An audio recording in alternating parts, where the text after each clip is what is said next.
అందరికీ నమస్కారం. ఈ వీడియోలో డిసెంబర్ 2 పోలి పాడ్యమి. ఈరోజు చేసే పూజలకు కోటి జన్మల పుణ్యం. శివునికి ప్రీతికరమైన కార్తీక మాసం మరికొద్ది రోజుల్లో ముగియబోతుంది. ఈ కార్తీక మాసంలో ప్రతి ఒక్కరూ అత్యంత భక్తి శ్రద్ధలతో శివుడిని పూజిస్తారు. ఈ కార్తీక మాసంలో చివరిగా జరుపుకునే పండుగ ఈ పోలి పాడ్యమి. కార్తీక మాస అమావాస్య మరుసటి రోజు పోలి పాడ్యమిని జరుపుకుంటారు. డిసెంబర్ 2వ తేదీన పోలి పాడ్యమి అనేది వచ్చింది. డిసెంబర్ 1వ తేదీన కార్తీక మాసం అనేది ముగుస్తుంది. ఈ కార్తీక మాసం ముగిసిన మరుసటి రోజున పోలి పాడ్యమిని జరుపుకుంటారు. పోలి పాడ్యమి తెల్లవారున జామునే ప్రతి ఒక్కరూ నదుల్లో దీపాలను వదులుతారు. అలాగే శివాలయానికి వెళ్ళి శివునికి అభిషేకాలను చేస్తారు. అరటి దొప్పలలో దీపాలను వెలిగించి నీటిలో వదులుతారు. ఈ పోలి పాడ్యమి రోజున 30 వత్తులతో దీపాలను వెలిగించాలి. పాడ్యమి రోజున 30 వత్తులతో దీపం వెలిగిస్తే కార్తీక మాసం నెల రోజుల పాటు శివుడికి దీపారాధన చేసినంత పుణ్య ఫలితం అనేది మీకు లభిస్తుంది. ఈ పాడ్యమి రోజున చేసే ఈ పూజలకు కోటి రెట్ల పుణ్య ఫలితం లభిస్తుంది. కార్తీక మాసం నెల రోజులు చేసే పూజల కన్నా పాడ్యమి రోజున చేసే పూజలకి విశేషమైన పుణ్యం లభిస్తుంది. మరి ఇంతటి పవిత్రమైన పోలి పాడ్యమి రోజున శివుడిని ఎలా పూజించాలి, 30 వత్తుల దీపం ఎలా వెలిగించాలి, అరటి డొప్పలలో దీపాలు ఎలా వెలిగించాలి, నదుల్లో దీపాలను వదిలేని వారు ఇంటి దగ్గర దీపాలను ఎలా వదలాలి, అలాగే పాటించవలసిన నియమాలేంటో ఈ వీడియోలో చూద్దాం. ముందుగా ఈ వీడియోకి ఒక లైక్ కొట్టి మా ఛానల్ని సబ్స్క్రైబ్ చేసుకోండి. డిసెంబర్ 1వ తేదీన ఆదివారం నాడు ఉదయం 11 గంటలకు పాడ్యమి తిథి ఏర్పడి డిసెంబర్ 2వ తేదీన సోమవారం నాడు మధ్యాహ్నం 12 గంటల వరకు పాడ్యమి తిథి ఉంటుంది. డిసెంబర్ 2వ తేదీన మాత్రమే నదుల్లో దీపాలను వదలాలి. డిసెంబర్ 2వ తేదీన సోమవారం నాడు స్త్రీలు తెల్లవారుజామున నిద్రలేచి ఇంట్లో పూజలను చేసుకోవాలి. ముందుగా ఇంట్లో శివ పూజను చేసుకోవాలి. పోలి పాడ్యమి రోజున బ్రహ్మ ముహూర్తంలో ఇంట్లో పూజ చేసుకుంటే శివునికి సంపూర్ణ అనుగ్రహం లభిస్తుంది. బ్రహ్మ ముహూర్తంలోనే పూజలు చేయలేని వారు ఉదయం 9 గంటల్లోపు ఇంట్లో పూజ పూర్తి చేసుకోండి. ఇంటి గడపలకు పసుపు రాసి ఇల్లంతా పసుపు నీళ్లు చల్లుకొని శివ పార్వతుల పటానికి గంధం బొట్టలు పెట్టి శివుని చిత్రపటానికి ముందు దీపారాధన చేయాలి. పాడ్యమి రోజున విశేషంగా 30 వత్తులతో దీపారాధన చేయాలి. ఎందుకంటే కార్తీక మాసంలో 30 రోజుల పాడ్యమి రోజున 30 వత్తులు వెలిగిస్తే ఈ కార్తీక మాసం నెల రోజుల పాటు శివుడిని పూజినంత పుణ్య ఫలితం అనేది మీకు లభిస్తుంది. ఈ పాడ్యమి రోజున ముఖ్యంగా ఆవు నెయ్యితోనే దీపారాధన చేయాలి, లేదా వెన్నతోనైనా సరే దీపాన్ని వెలిగించవచ్చు.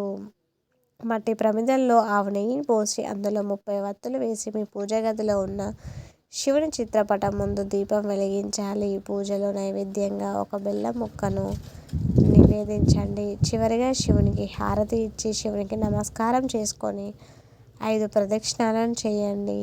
ఈ విధంగా పోలి పాడ్యమి రోజున ఉదయం సమయంలో ఇంట్లో దీపారాధన చేసుకొని ఏదైనా నది దగ్గరకు వెళ్ళి నదుల్లో దీపాలను వదలాలి. శివుని తలపై గంగాదేవి ఉంటుంది కాబట్టి ఈ పాడ్యమి రోజున నదుల్లో దీపాలను వదిలితే గంగాదేవి ఎంతో సంతోషిస్తుంది. గంగాదేవి ఆశీర్వాదం అనేది మీకు లభిస్తుంది.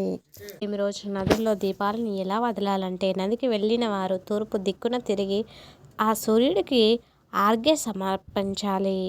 తర్వాత ఒక అరటి డొప్పను తీసుకోండి. అరటి డొప్పను దైవంగా భావించి పసుపు రాసి కుంకుమ బొట్లు పెట్టి అరటి డొప్పను పూలతో అలంకరించండి. తర్వాత 3 లేదా 5 గుబ్బ వత్తులతో పువ్వు వత్తులు వేసుకొని వాటిని ఆవు నెయ్యిలో ముంచి ఆ వత్తులతో అరటి డొప్పలో పెట్టి వత్తులతో వెలిగించి నదిలో వదలాలి. నదిలో వదిలిన ఈ దీపాన్ని పోలి దీపం అని అంటారు. పోలి దీపాన్ని నీటిలో వదిలిన తర్వాత 3 సార్లు ఆ దీపాన్ని ముందుకు తోస్తూ నమస్కారం అనేది చేసుకోవాలి. అలాగే నదిలో ఉన్న నీటిని గంగాదేవి భావిస్తూ నదిలో పసుపు కుంకుమలు అలాగే పువ్వులను వేసి నదికి నమస్కారం చేసుకొని నదిలో ఉన్న నీటిని తలపైన చల్లుకోవాలి. నదుల్లోనే ఇలా దీపాలు వదిలిన తర్వాత తర్వాత ₹1 బిళ్ళను మీ చేతిలో పట్టుకొని మీ మనసులో ఏదైనా ఒక కోరికను కోరుకుంటూ 3 ప్రదక్షిణాలు చేసి ఆ ₹1 బిళ్ళను నదిలో వేయండి. ఇలా చేయడం వల్ల మీ మనసులో ఉన్న కోరికలు త్వరగా నెరవేరుతాయి. ఈ విధంగా పోలీ పాడ్యమి రోజున మధ్యాహ్నం 12 గంటల లోపు నదుల్లో పోలీ దీపాలను వదలాలి. అయితే నదులకు వెళ్ళలేని వారు మీ ఇంట్లో ఉన్న తులసి కోట ముందు దీపాలను మీరు వదలవచ్చు. తులసి మొక్కలో 33 కోట్ల మంది దేవతలు నివసిస్తారు కాబట్టి తులసి మొక్క ముందు ఒక పెద్ద పళ్ళెం పెట్టి అందులో నిండుగా నీళ్లు పోసి నీటిలో పసుపు కుంకుమలు పూలు అలాగే రూపాయి నాణాలు వేసి అరటి డొప్పలో దీపాన్ని వెలిగించి వాటిని నీటిలో వదిలి నమస్కారం చేసుకొని నీటిని తలపై చల్లుకోవాలి. ఈ దీపాలు కొండెక్కిన తర్వాత పళ్ళెంలో ఉన్న నీటిని ఎవరూ తిరగని ప్రదేశంలో పారబోయాలి. ఈ విధంగా పోలీ పాడ్యమి రోజున నదుల్లో దీపాలు వెలిగించి సాయంత్రం సమయంలో మీరు శివాలయానికి వెళ్ళి శివాలయంలో ఉన్న ధ్వజస్తంభం దగ్గర ఉసిరి దీపం కానీ 365 వత్తుల దీపం కానీ వెలిగించి ఆ శివుడిని దర్శించుకుంటే ఈ కార్తీక మాసంలో మీరు చేసిన పూజలకు కోటి జన్మల పుణ్య ఫలితం లభించడంతో పాటు శివుని సంపూర్ణ అనుగ్రహం మీ కుటుంబంపై ఉంటుంది. అలాగే ఈ పోలీ పాడ్యమి రోజున శివాలయానికి వెళ్ళిన భక్తులు శివాలయంలో ఉన్న నంది కొమ్ముల మధ్య శివుడిని దర్శించి నంది చెవిలో మీ కోరికను చెప్పుకుంటే మీ కోరికలు నేరుగా శివుని పాదాల చెంతకు చేరుకుంటాయి. ముఖ్యంగా పోలీ పాడ్యమి రోజున ప్రతి ఒక్కరూ ఖచ్చితంగా ఉపవాసం అనేది ఉండాలి. ఈ రోజున చేసే ఉపవాసాలకి ఎంతో పుణ్య ఫలితం లభిస్తుంది. శివుడు అభిషేక ప్రియుడు కాబట్టి పోలీ పాడ్యమి రోజున నీటితో కానీ ఆవు పాలతో కానీ శివునికి అభిషేకం చేస్తే శివుని ఆశీర్వాదంతో మీకు డబ్బు కష్టాలు లేకుండా జీవితాంతం అష్టైశ్వర్యాలు సిద్ధిస్తాయి. అలాగే అప్పుల సమస్యలతో ఉన్న వారు కూడా అప్పుల బాధ తొలగిపోయి సుఖ సంతోషంగా బతకవచ్చును. కాబట్టి ఈ పోలీ పాడ్యమి రోజున అందరూ గుర్తుపెట్టుకొని ఇలా చేయండి. Thanks for watching. Please like the video, share the video and subscribe the channel.